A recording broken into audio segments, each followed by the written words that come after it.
as if you were to die tomorrow. Learn as if you were to live forever. These are the magical words of our father of nation Mahatma Gandhi, who is being remembered on this very special day. Mahatma Gandhi, as we know him, was named as Mohandas Karamchand Gandhi by his birth, which took place on 2nd October 1869, to Karamchand Gandhi and Putli Bai in Porbandar. Mahatma Gandhi is honored by every single Indian. This is because the freedom or the sense of liberty that every single Indian enjoys in every single moment of his or her life is a pure and fine result of the efforts made by this legendary leader. And in fact, Gandhiji has made us realize that you don't have to apply physical forces of suppression on someone to gain freedom. But still, freedom can also be gained by traveling through the path of ahimsa, which is in fact non-violence, and satyagraha, which represents a passive form of political resistance involving truth and honesty. After completing his schooling and further studies in India, Gandhiji had stepped on to the South African soil to learn and earn a lot as a lawyer. Besides this, Gandhiji is reported to have taken part in various movements to support the people of South Africa who were terribly discriminated on the basis of their skin color. Later, it was in 1915 when Gandhiji made a very remarkable comeback to his own country, only to take part in the Champaran movement in Bihar, in which he strongly stood up by the indigo workers who were terribly exploited by the British landowners. Later on, Gandhiji managed to win the hearts of millions by taking part in different kinds of movements in which he came up with different kinds of challenges. Gandhiji strongly believed that the mighty British was able to establish their oppressive and suppressive rule on this Indian soil just because the Indians were ready to cooperate with them. And therefore, he asked the Indians to join their hands with him to refuse to cooperate with the British in the form of a movement called Non-Cooperation Movement, which took place in 1921 to 1922. But still, one of the most challenging movements in the history of the Indian freedom struggle was none other than the civil disobedience movement, or the Dandi March, in which Gandhiji was accompanied by thousands of men and women wearing khadi, only to march from Sabarmati Ashram to the Dandi coast to break the salt law by evaporating seawater on the coast of Dandi. This movement raised the spirit of millions of Indians, and this made them feel that if they can all be together, they could gain freedom from the British. In fact, Gandhiji played a very important role in unifying the people of India who had once isolated each other on the basis of their caste, religion, race, etc. Gandhiji has also managed to support people who were terribly classified as untouchables by providing a very lovely name to them, which referred to Harichans, by which he meant them to be the children of God. It was Gandhiji's eternal dream to view a transformed India in which pillars of strength like equality, liberty, sovereignty, and unity were well maintained. And now, I think the ball is in the court of the youngsters of our country to come up with their own efforts in the form of their own ideas and their own views to fulfill the dream of our great father of nation. And I think being students, we should take a very serious notice on this, because today's students are in fact tomorrow's citizens. So thank you so much. Jai Hind. Mohandas Karamchand Gandhi, lovably called as Bapu, was born on 2nd October 1869 at Porbandar in Gujarat. His father was a higher official of Porbandar and his mother, Putli Bai, was a religious woman. Gandhi was an average student, but he derived the modesty from his father and morale through his mother. Stories such as Satya Harishchandra highly influenced Gandhi to lead a principled life. At the age of 19, Gandhi went to England to become a lawyer. After returning to India, he began to practice law in Bombay with little success. So when he received an offer to work for a firm in South Africa, he was ready to oblige it. He was 24 years by the time and had a wife named Kasturibai. While being in South Africa, which was dominated by the Europeans, Gandhi often felt the discrimination against the Indians. On one such occasion, he was forced to give up his seat in the first-class compartment to a European. When he refused to do so, he was beaten up by the coach driver and was thrown out of the train. This proved to be the wake-up call for Gandhi to fight against the suppression. He soon found out a way to revolt, and that's called Satyagraha, the force of truth. With the newly found Satyagraha, Gandhi was able to combat the discrimination against the Indians. He even gained them the right to vote, for which he became a national hero. In 1914, while Gandhi came back to India, the country was under the rule of the British. Gandhi immediately joined the freedom movement and called for Swaraj, the rule by our own countrymen. With the introduction of Gandhian style of non-violence and non-cooperation, the Indian freedom struggle got much powerful. In 1921, he was made the leader of the Indian National Congress, the party that was fighting for the independence. In 1930, as the British government imposed tax on the salt, Gandhi took a 400 kilometers march to seashore called Dandi. There, he made salt with his own hands to show his protest against the evil tax. He even encouraged the use of homemade curry through an instrument named charka. Curry was not only aimed to provide self-dependence, it was indeed an act of rebellion against the foreign-made clothes. Gandhi not just influenced the people to be powerful and independent, he showed them the way a leader should be: calm, simple and humble. Though a religious person, always changing the names of God and reciting Bhagavad Gita, Gandhi was always against the social evils such as untouchability. With such qualities, he was rightly called as Mahatma, the great soul.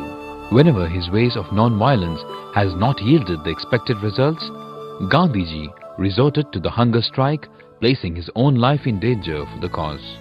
As the Second World War broke out in 1939, Gandhi thought it to be the right time to force the Britishers to quit. He invoked a movement in 1942 called the Quit India Movement. By the year 1947, the British government has enough troubles to seek in India and England. So it did leave India, but only after dividing it into two countries, India and Pakistan. Though Gandhi was happy for the independence, he was shattered by the partition. The partition of India was not a peaceful process. It led to violent clashes between the Hindus and the Muslims.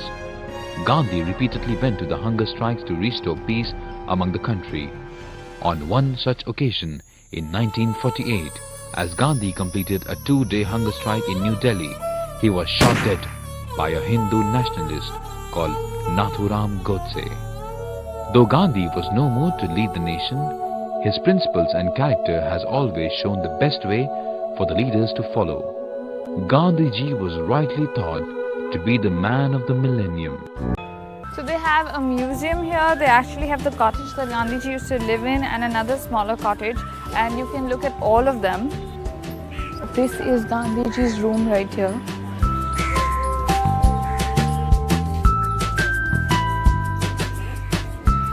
So this is his actual original desk, original charkha, and he used to sit here and hold his meetings here.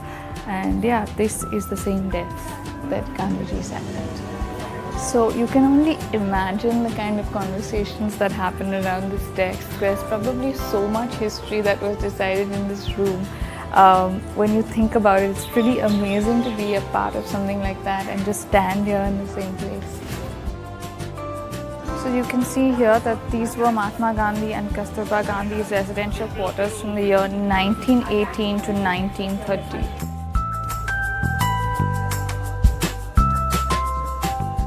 And this room that you see, this empty room, was Kasturba Gandhi's room. So again, a very simple living setup. You've just got 2 windows here, you've got a little cupboard here, and that's pretty much it. And this is kind of a model of the whole ashram. So you can see This is, I think, the main area where we are, and then there's a second building on the side, which is where we're going to next. So they really documented his whole life here, and you can pretty much see from right up there where he was born in 1869 right up to 1948, which was his last fast before he was assassinated. And it's really interesting to see all the things that he did and at what age, in what year. This is the kitchen area. So these are all of Gandhiji's things, the original things. You can see his walking stick there, the charkha. And this just has some replicas. So they've got replicas of his sandals, his glasses, plates, forks and spoons, things like that. So you actually have a working charkha here, I think. I don't know how it works, but let's see if we can give it a go. Oh yeah, so you do have it working. So you can see here the cotton bits, and I guess that spins it into yarn. Then you have this small little cottage on the side of the main house.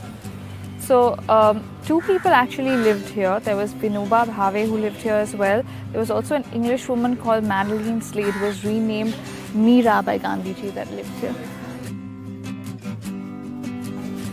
So again, really simple, just one small room. And I guess that area was probably the kitchen area, one little corner. So now we're heading to the museum area, which is on the other side. So the Sabarmati Ashram is probably most popular because of the salt satyagraha. So here we have a model explaining the whole salt satyagraha. So this whole outer area is full of pictures, you've got little quotes, some artwork, things like that. So they also have a little store here. Let's go take a look and see what they've got in there. So it's mainly a bookstore, but they also have a little bit of these little souvenirs that you can take back, little figurines and things like that. But mainly it's a bookstore. So that was the Sabarmati Ashram, which is a definite must visit when you're in Ahmedabad. It's probably the most important place in Ahmedabad, so make sure you come here.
Babu, the father of our nation.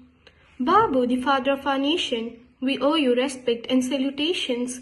Sowed the seeds of love in our mind, showed that peace wins before guns. Babu, the father of our nation, born in the sacred state of Gujarat, taught us the power of unity, thus owes a place in history. Babu, the father of our nation, was a smile for teary eyes, was an inspiration for many lives. We bow before you on this occasion. Thank you. നമസ്കാരം. ഇന്ന് October 2 Gandhi Jayanti. സ്വന്തം ജീവിതത്തെ സന്ദേശമാക്കുകയും ആ സന്ദേശത്തെ സ്വന്തം ജീവിതമാക്കുകയും ചെയ്ത മഹത് വ്യക്തിയാണ് ഗാന്ധിജി. 1869 ഒക്ടോബർ 2 കരംചന്ദ് ഗാന്ധിയുടെയും പുത്ലിബായിയുടെയും മകനായി മോഹൻദാസ് കരംചന്ദ് ഗാന്ധി ജന്മം കൊണ്ടു. സത്യം എൻ്റെ ഈശ്വരനാണെന്നും അഹിംസ അത് നേടുവാനുള്ള മാധ്യമമാണെന്നും അദ്ദേഹം വിശ്വസിച്ചു. ഗാന്ധി എന്ന കവിതയിൽ വി മധുസൂദനൻ നായർ പറയുന്നുണ്ട്, കനവായിരുന്നുവോ ഗാന്ധി, കഥയായിരുന്നുവോ ഗാന്ധി. കനവ് പോലെയോ കഥ പോലെയോ തൻ്റെ ജീവിതം കൊണ്ട് ഒരു ജനതയെ തന്നെ അത്ഭുതപ്പെടുത്തിയ മഹാത്മാഗാന്ധിയുടെ ജീവിതം വിസ്മയത്തോടെ അല്ലാതെ ഇന്നീ തലമുറയ്ക്ക് നോക്കിക്കാണുവാനാകില്ല. ഭൂമിയിൽ രക്തവും മാംസവുമുള്ള ഇങ്ങനെ ഒരാൾ ജീവിച്ചിരുന്നുവെന്ന് വരും തലമുറ വിശ്വസിച്ചേക്കില്ല എന്ന് പ്രശസ്ത ശാസ്ത്രജ്ഞനായ ആൽബർട്ട് ഐൻസ്റ്റീൻ പറഞ്ഞ വാക്കുകൾ ഓരോ വർഷം കഴിയും തോറും കൂടുതൽ പ്രസക്തമാവുകയാണ്. എൻ്റെ ജീവിതമാണ് എൻ്റെ സന്ദേശം എന്ന് പറഞ്ഞ ഗാന്ധിജി തീർത്തും മതനിരപേക്ഷനായിരുന്നു എന്നതിന് ഈ ലോകമാണ് തെളിവ്. എന്താണ് ഗാന്ധിജി, എന്തായിരുന്നു ഗാന്ധിജി എന്ന് രേഖപ്പെടുത്തിയതും ഈ ലോകം തന്നെയാണ്. 2007 ഐക്യരാഷ്ട്രസഭ ഇന്നേ ദിവസം അന്താരാഷ്ട്ര അഹിംസാ ദിനമായി പ്രഖ്യാപിച്ചിട്ടുണ്ട്. ലോകത്ത് ഇന്ന് കാണുന്ന എല്ലാ അസ്വസ്ഥതകൾക്കും പരിഹാരം അഹിംസ ലോകമതമായി സ്വീകരിക്കുന്നതാണ്. സംഘർഷം കൊടികുത്തിയ നാട്ടിൽ ഗാന്ധിജി നിർഭയനായി എത്തി. അദ്ദേഹത്തിൻ്റെ അടുത്ത് ഒരേ ഒരു ആയുധമേ ഉണ്ടായിരുന്നുള്ളൂ, അഹിംസ. ഇന്ത്യൻ സ്വാതന്ത്ര്യ സമര പ്രസ്ഥാനത്തിൻ്റെ നേതാവും വഴികാട്ടിയുമായിരുന്നു ഗാന്ധി. ഇന്ത്യയുടെ രാഷ്ട്രപിതാവ് എന്ന അദ്ദേഹം വിശേഷിക്കപ്പെടുന്നു. മഹത്തായ ആത്മാവ് എന്നർത്ഥം വരുന്ന മഹാത്മാവ്, അച്ഛൻ എന്നർത്ഥം വരുന്ന ബാപ്പു എന്നീ നാമവിശേഷണങ്ങൾ മനുഷ്യഹൃദയത്തിൽ അദ്ദേഹത്തിൻ്റെ സാമീപ്യം വ്യക്തമാക്കുന്നു. ഏറ്റവും കഠിന പ്രതിസന്ധി ഘട്ടങ്ങളിലും സത്യം, അഹിംസ എന്നീ മൂല്യങ്ങളിൽ അടിയുറച്ച് പ്രവർത്തിക്കുവാനും ജീവിതചര്യയാക്കി മാറ്റുന്നതിനും മഹാത്മാഗാന്ധി ശ്രദ്ധിച്ചു. ഒരു ജീവിതം കൊണ്ട് ഒരുപാട് ജീവിതത്തിന് വഴികാട്ടിയായ അദ്ദേഹത്തെ സ്മരിച്ചുകൊണ്ട് ഞാൻ എൻ്റെ വാക്കുകൾ നിർത്തുന്നു. നന്ദി, നമസ്കാരം.